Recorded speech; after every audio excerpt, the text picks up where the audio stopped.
Hello friends, আমার চ্যানেলে তোমাদের স্বাগত। আজকে আমি ক্লাস 10-এর জিওগ্রাফি চ্যাপ্টার 2 বায়ুমণ্ডল। এই চ্যাপ্টারের মধ্যে আমি আজকে বায়ুমণ্ডলের তাপ সম্বন্ধে আলোচনা করব। তাহলে চলো আজকের আলোচনাটি শুরু করা যাক। বায়ুমণ্ডলের তাপ। বায়ুমণ্ডলের তাপ হলো কোনো স্থানের তাপকে বলা হয় সেই স্থানের বায়ুমণ্ডলের তাপ। বায়ুমণ্ডলের এই তাপের প্রধান উৎস হলো আমাদের সূর্য। সূর্য থেকে আমাদের পৃথিবী প্রায় 15 কোটি কিমি দূরে থাকলেও পৃথিবীর বায়ুমণ্ডল এই সূর্যের তাপেই উত্তপ্ত হয়। আর এই আলো ও উত্তাপের মাধ্যমে সূর্য থেকে যে শক্তির বিচ্ছুরণ হয় তা প্রায় 200 কোটি। এই 200 কোটি ভাগের 1 ভাগ আমাদের পৃথিবীতে পৌঁছায়। আর একে বলা হয় ইনসোলেশন বা আগত সৌরবিকিরণ। 200 কোটি ভাগের 1 ভাগ আমাদের পৃথিবীতে পৌঁছায়। একে বলা হয় আগত সৌরবিকিরণ বা ইনসোলেশন। একে বলা হয় ইনসোলেশন। আর এই সৌরবিকিরণ সেকেন্ডে প্রায় 2,97,600 কিমি বেগে পৃথিবীর দিকে ছুটে আসে। এতে এই আগত সৌরবিকিরণকে যদি 100% ধরা হয়, এই 100%-এর মধ্যে 35% ভূপৃষ্ঠ এবং বায়ুমণ্ডলে যেসব বিভিন্ন উপাদান আছে সেই উপাদানে প্রতিফলিত হয়ে মহাশূন্যে ফিরে যায়। এই যে ইনসোলেশন বা আগত সৌরবিকিরণের মধ্যে যে 35% পৃথিবী থেকে প্রতিফলিত হয়ে মহাশূন্যে ফিরে যায়, একে বলা হয় পৃথিবীর অ্যালবেডো।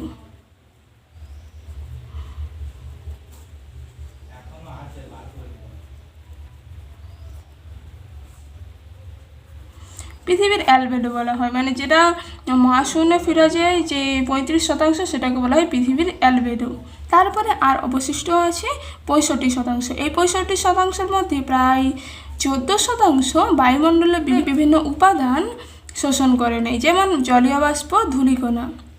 এইসব উপাদানগুলি সরাসরি শোষণ করে নেয়। আর যে বাকি থাকে 51%, এই 51% ভূপৃষ্ঠে এসে পৌঁছায় এবং আমাদের পৃথিবী পৃষ্ঠকে উত্তপ্ত করে।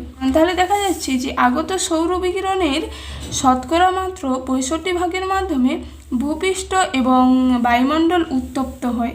এই সৌরবিকিরণকে বলা হয় কার্যকরী বিকিরণ।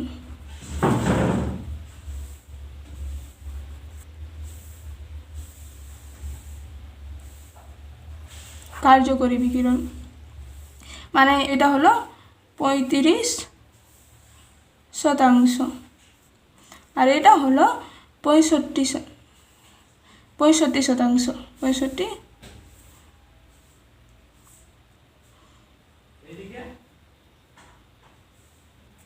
এটা হলো 65%। 65 ভাগ এর মাধ্যমে ভূপৃষ্ঠ এবং বায়ুমণ্ডল উত্তপ্ত হয়।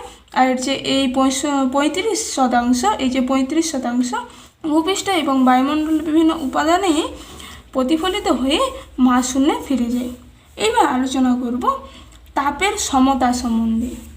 তাপের সমতা হলো দিনের বেলা সূর্যের রশ্মির মাধ্যমে আমাদের ভূপৃষ্ঠ আর বায়ুমণ্ডল উত্তপ্ত হয়।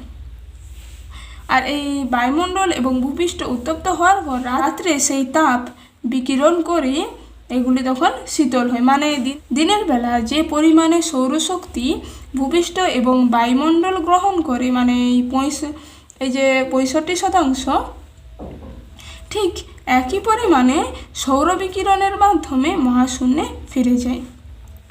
একে বলা হয় তাপের সমতা। আর যদি এই তাপের সমতা যদি না থাকে, পৃথিবীতে একটু একটু করে তাপ জমতে জমতে পৃথিবী একসময় প্রচণ্ড উত্তপ্ত হয়ে যেত এবং তার ফলে এই জীবজগৎ, জলভাগ কিছুই তখন থাকতো না। এই তাপের সমতা আছে বলেই আমাদের পৃথিবীতে জীবজগৎ, জলভাগ এই সব কিছু আছে। তাই হলো তাপের সমতা। এবার মেন পয়েন্টে আসবো যে এবার বায়ুমণ্ডল যে উত্তপ্ত হয়, সেই উত্তপ্ত হওয়ার কতগুলি পদ্ধতি আছে, সেই পদ্ধতি সম্বন্ধে এবার আলোচনা করব। বায়ুমণ্ডল উত্তপ্ত হওয়ার পদ্ধতি হলো 1 নম্বর বিকিরণ পদ্ধতি।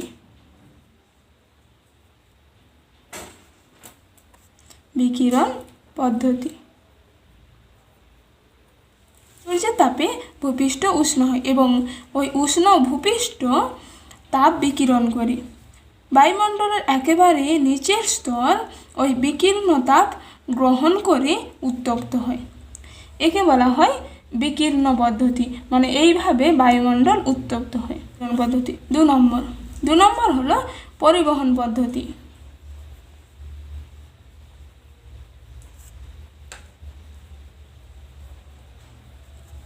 পরিবহন পদ্ধতি হলো উত্তপ্ত পদার্থের সংস্পর্শে যখন শীতল পদার্থ আসে তখন উত্তপ্ত পদার্থের যে উত্তাপ বা তাপ তখন শীতল পদার্থের মধ্যে সঞ্চালিত হয়, তাকে বলা হয় পরিবহন প্রক্রিয়া বা পরিবহন পদ্ধতি। যেমন সূর্যের তাপে ভূপৃষ্ঠ উত্তপ্ত হয় এবং ওই উত্তপ্ত ভূপৃষ্ঠের সংস্পর্শে যে সংলগ্ন বায়ুস্তর সেটাও উত্তপ্ত হয়। আবার ওই উত্তপ্ত বায়ু যে উত্তাপ তখন শীতল বায়ুতে সঞ্চালিত হয়, একে বলা হয় পরিবহন পদ্ধতি। এ হলো পরিচলন পদ্ধতি।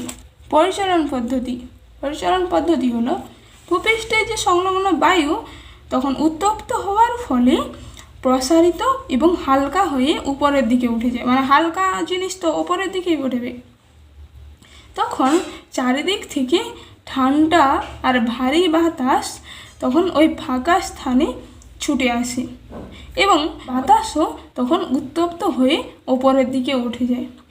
তখন উলম্বভাবে বায়ুমণ্ডলে বিভিন্ন স্তরে উত্তাপ ছড়িয়ে যায় এবং এর ফলে বায়ুমণ্ডল তখন উত্তপ্ত হয়। একে বলা হয় পরিচলন পদ্ধতি, মানে ওপর দিকে এইভাবে বায়ু প্রবাহিত হচ্ছে। তা হলো উষ্ণ বায়ু।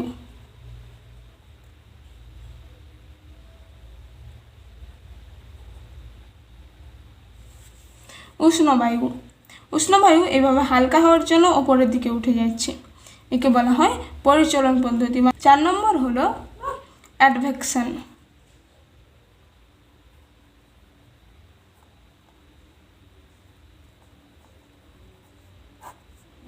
অ্যাডভেকশন হলো যখন এক জায়গার তাপ বায়ুর মাধ্যমে যখন ভূপৃষ্ঠের সঙ্গে আড়াআড়িভাবে অন্য জায়গায় চলে যায় তখন তাকে বলা হয় অ্যাডভেকশন।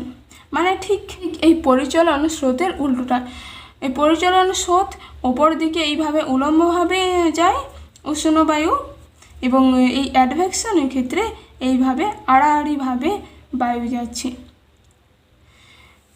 মানে এর ঠিক বিপরীত হয় অ্যাডভেকশন। যেমন নিম্ন অক্ষাংশের বেশি উষ্ণতা বায়ু প্রবাহের মাধ্যমে উচ্চ অক্ষাংশে বায়ুমণ্ডলে পৌঁছে যায়, সেই রকম এটাই হলো অ্যাডভেকশন। আরেকটি পদ্ধতি, তো 5 নম্বর পদ্ধতি হলো সূর্যরশ্মির প্রত্যক্ষ শোষণ।